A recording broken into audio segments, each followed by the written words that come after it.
सभी पत्रकार बंधुओं को मेरा नमस्कार। ये प्रेस वार्ता एक अहम बिंदु पे की जा रही है। जैसा सभी न्यूज चैनल्स में दिखाया जा रहा है, पश्चिम बंगाल में जो ईडी के अफसर गए थे जांच करने, उन पर जानलेवा हमला टीएमसी के गुंडों ने, और जो बताया जा रहा है कि रोहिंग्या अवैध घुसपैठिए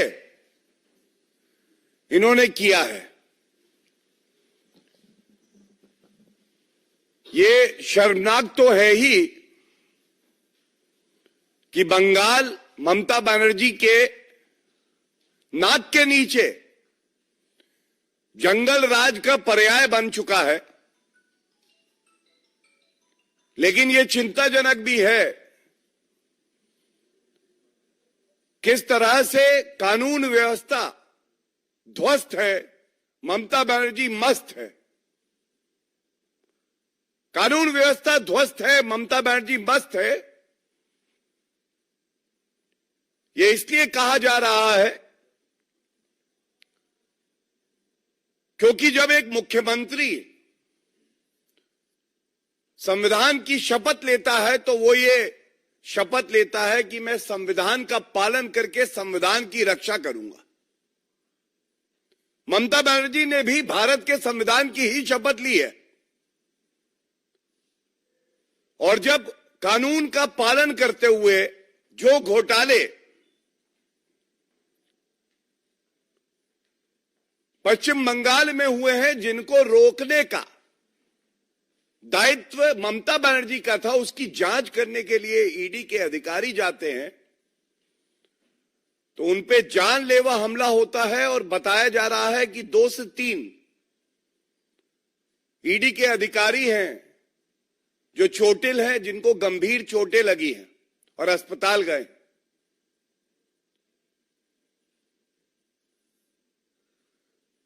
ममता बनर्जी का एक इतिहास रहा है, और तथ्यों के आधार पर मैं आपको बताता हूं। याद करिए, 2 मई 2021 पश्चिम बंगाल के विधानसभा चुनाव के परिणाम आ रहे थे। ऐसी हिंसा हुई, हत्याएं हुई, बलात्कार हुए, घर जलाए गए, क्योंकि जितने गुंडे हैं उनको ये बात पता है कि हमें डरने की आवश्यकता नहीं है। हमें मुख्यमंत्री ममता बनर्जी का संरक्षण प्राप्त है। और मैं ये कहता हूं आज इस मंच से, और बड़ी जिम्मेदारी से कहता हूं, ममता बनर्जी को हक नहीं है कि वो एक दिन भी अपनी कुर्सी पे बनी रहे। उनको इस्तीफा देना चाहिए। ममता बनर्जी, जिम्मेदारी लेने से आप इतना घबराती क्यों? आपके पास जानकारी होनी चाहिए कि जो ईडी अफसर थे, कानून के रक्षक, ये वहां की पुलिस को कॉल करते हैं कि मदद चाहिए। टीएमसी के गुंडों ने जानलेवा हमला कर दिया है। टीएमसी लीडर शाहजहां शेख, इनके यहां ईडी छापा मार रही थी। पहले तो कोई घर से निकला नहीं, उसके बाद ये जानलेवा हमला हो जाता है। आप सोचिए कितना चिंताजनक है। पुलिस ने ईडी के अफसरों से बात करने से मना कर दिया। तो मैं ये कहूंगा, शाहजहां शेख, मामला तो शाहजहां शेख का है, पर शह किसकी है? ये शेखी किसकी है कि मैं कानून से ऊपर हूं? ये तो अराजक ममता बनर्जी की ही है। और ममता बनर्जी आपको ये गलतफहमी हो गई है कि जो कानून के रक्षक हैं, जो ईमानदार अफसर अपना कार्य करेंगे, उनको आपके गुंडे पीटेंगे। तो मैं आपको ये बता दूं इस मंच से, कानून का जब डंडा चलेगा तो ये जितने गुंडे हैं ना, इनको नानी याद आ जाएगी, इनको आप बचा नहीं पाएंगे। ये लड़ाई कानून के डंडे और ममता के गुंडों के बीच में है, और जीत हमेशा कानून की होती है, वर्दी की होती है। हमारे जो अफसर ईमानदारी से अपना कार्य कर रहे हैं उनकी होती है, और इस बार भी उन्हीं की जीत होगी।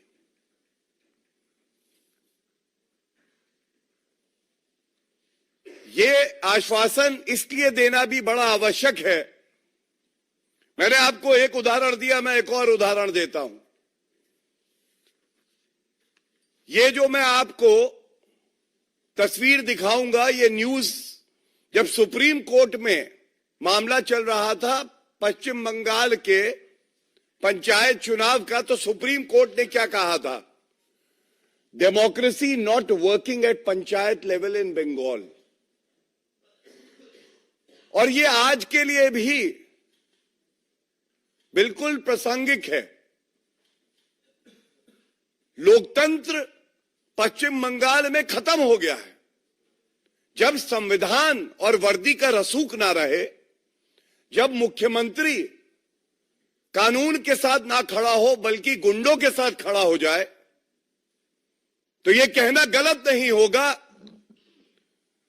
कि ममता बनर्जी के मन में आज केवल सत्ता का सुख भोगना है। और मैं जब बात करता हूं अफसरों की, ईमानदार अफसरों की, मैं एक बात और बता दूं, पश्चिम बंगाल की जनता भी आज कह रही है कि ममता बनर्जी ना हो गई, अराजकता की मूर्ति हो गई। न्याय की मूर्ति सुना होगा आपने, न्यायालय में होती है। आज ममता बनर्जी जो है अराजकता की मूर्ति हो गई। जनता को डराया जाता है। इससे पहले जब सीबीआई के अफसर पश्चिम बंगाल गए थे जांच करने, तो उनको बंद कर दिया गया था कमरे में पश्चिम बंगाल की पुलिस द्वारा। पहली बार ऐसा हुआ कि लोकतंत्र में वर्दी धरने पे बैठी थी ममता बनर्जी के साथ।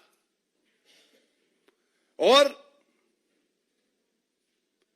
मैं इतना ही कहूंगा कि जब जनता की ही हत्या की जाए क्योंकि उन्होंने अपना लोकतांत्रिक जो अधिकार है उसका इस्तेमाल किया है, और उनको टारगेट किया जाए कि आपने हमारे लिए वोट क्यों नहीं किया,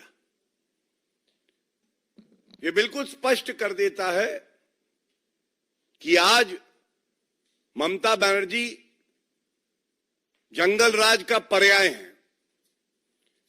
और जैसा मैंने कहा, पुनः दोहराते हुए, ये जो लड़ाई है ये कानूनी डंडे और ममता बनर्जी के गुंडों के बीच में है, और जीत कानून की होगी। एक और बहुत ही अहम बात आपके बीच में मैं रखता हूं, इसका एक और पहलू है। केंद्र में ईमानदार सरकार है, जांच एजेंसियां अपना कार्य कर रही हैं। जो भ्रष्टाचारी जनता का धन लूट के बैठे थे, जिनको लगता था हम कानून से ऊपर हैं, आप उनके कृत्य देखिए। हमने प्रेस वार्ता कल और परसों करी और मुद्दा उठाया, ईडी के समन आए। अरविंद केजरीवाल ने ईडी से हुक्म किया, अपना समन वापस लो, मैं आदेश देता हूं। भ्रष्टाचारी नंबर 1, कट्टर बेईमान अरविंद केजरीवाल ईडी को आदेश देते हैं। अब जरा देखिए झारखंड में हेमंत सोरेन, 7 समन गए, 7। हेमंत सोरेन ने कहा मेरा तो भ्रष्टाचारियों के साथ साथ है, आप 7 दो, 6 दो, 5 दो, मैं नहीं आ रहा हूं। ये क्या है? ये भी इंडी अलायंस घमंडिया गुट के एक घटक दल है। उसके बाद विचित्र बात है, ऐसा लगा कि भ्रष्टाचार का गोंद इन्हें जोड़े है। बिहार में तेजस्वी यादव को समन आया, उन्होंने भी कहा, अनदेखी कर दी। और इन सबके ऊपर खेला हो बे, मैं आई हूं तो मैं तो गुंडागर्दी करूंगी, ये कानून क्या होता है, संविधान क्या होता है। ममता बनर्जी, उन्होंने आज एक नया खेला हो बे मॉडल दिया है। उन्होंने दिखाया कि मेरे पास, मेरे प्रदेश के अंदर अगर कोई ईडी का अफसर घुस भी जाएगा ना, तो मेरे गुंडे हैं, मैं उनको भेजूंगी।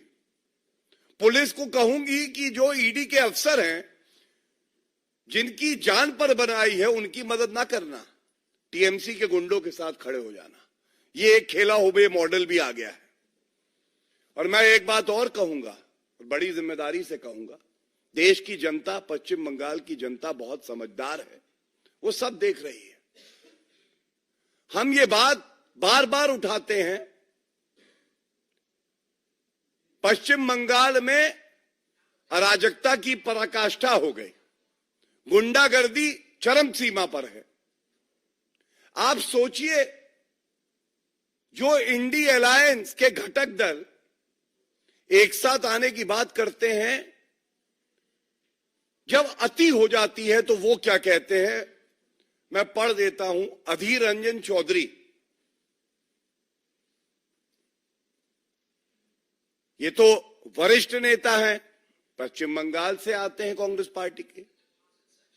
इन्होंने आज कहा है, सत्तारूढ़ पार्टी के गुंडों ने ईडी अधिकारियों पर जो हमले किए, इससे यह स्पष्ट होता है कि राज्य में कानून व्यवस्था का हाल बुरा होता जा रहा है। आज वे घायल हुए हैं, कल उनकी हत्या भी हो सकती है।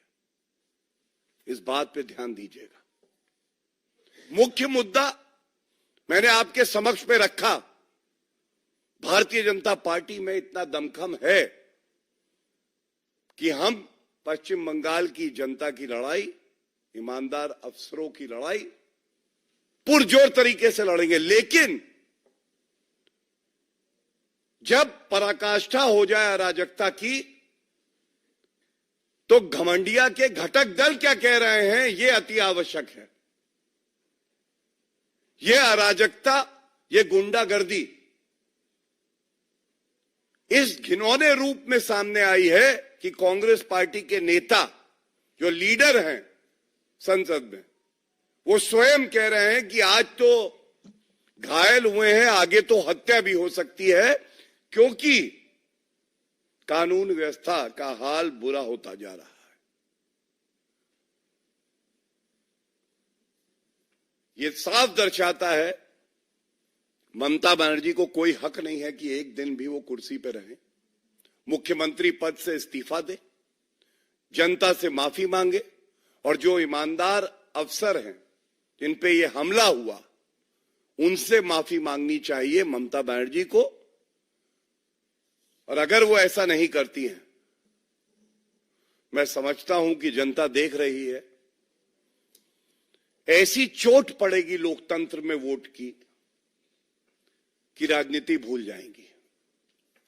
बहुत बहुत धन्यवाद। कोई प्रश्न होंगे इस बिंदु पे?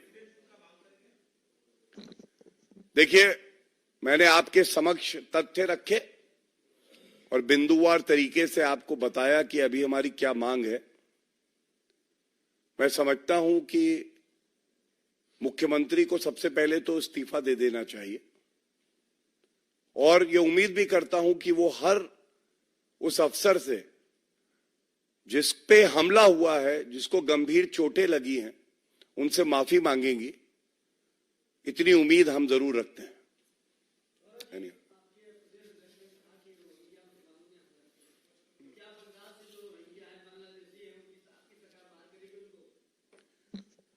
देखिए, भारतीय जनता पार्टी ने हमेशा एक बात बिल्कुल स्पष्ट कही है, भारत भारतीयों के लिए।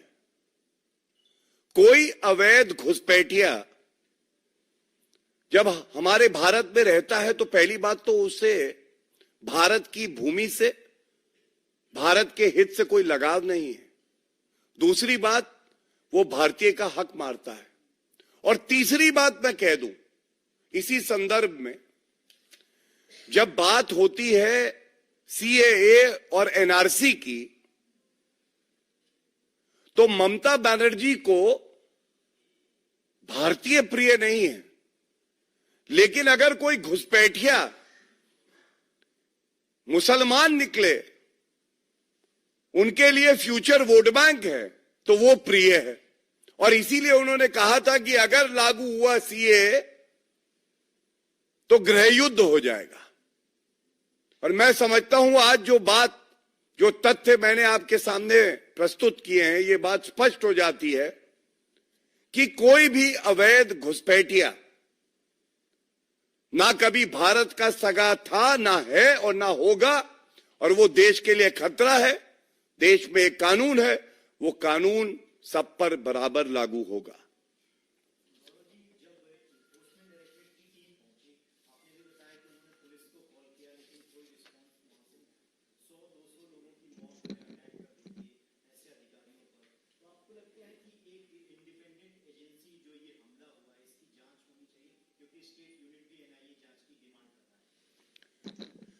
देखिए, बिल्कुल वाजिब बात आपने कही कि जांच भी होनी चाहिए और वो जांच निष्पक्ष हो, ये भी हमें सुनिश्चित करना है। और जैसा भारतीय जनता पार्टी की प्रदेश इकाई ने भी एक मांग उठाई है, वो मांग वाजिब है। तमाम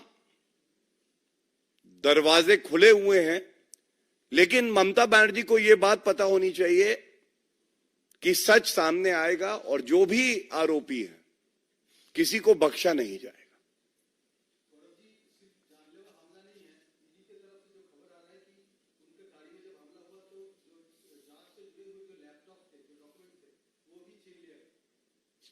नहीं, देखिए, सबसे पहले तो किसी ईमानदार अफसर की जान से बढ़ के कुछ भी नहीं है। लेकिन आपने जो बात कही, बहुत अच्छी एक बात आपने प्रस्तुत करी।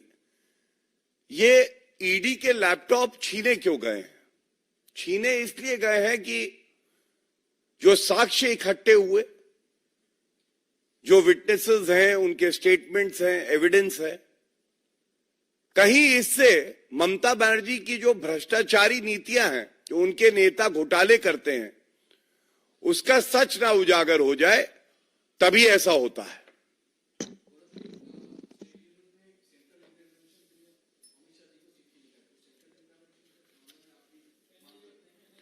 देखिए, मैंने अभी इसी प्रश्न का उत्तर दिया और कुछ कहना उचित नहीं है।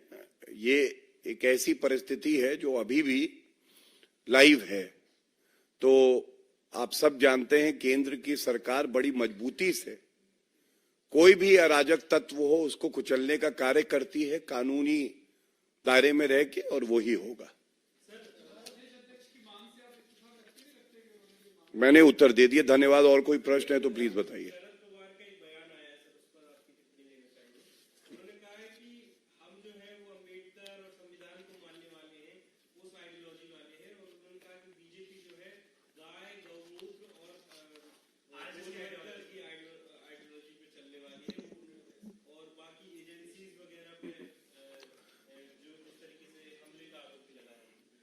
देखिए, बहुत ही वरिष्ठ नेता हैं, लेकिन इतना जरूर कहूंगा, थोड़ा संविधान पढ़ें। संविधान में ही लिखा है जो गाय है उसको कैसे बचाना भी है, और वो हमारे समाज के लिए हितकारी है। और ये बात जरूर कहूंगा कि अब तो लोकसभा के चुनाव आ ही गए हैं, जल्द ही पता चल जाएगा। लोगों की आस्था श्री नरेंद्र मोदी जी में है और नरेंद्र मोदी जी की आस्था संविधान में है। संविधान को कुचलने का कार्य, तार तार करने का कार्य कोई करता है तो वो घमंडिया के जो घटक दल हैं वो करते हैं। और ये किसी से छुपा नहीं है, ये जो प्रेस कॉन्फ्रेंस है ये भी इसी बात का उदाहरण है। धन्यवाद, थैंक यू।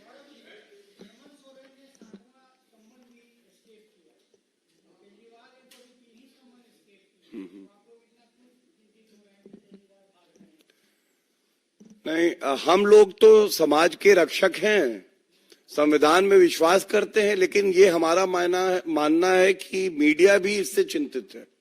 चिंतित इसलिए है कि चौथा स्तंभ आप हैं, और अगर आपको इस बात की चिंता नहीं है तो ये चिंताजनक है। धन्यवाद।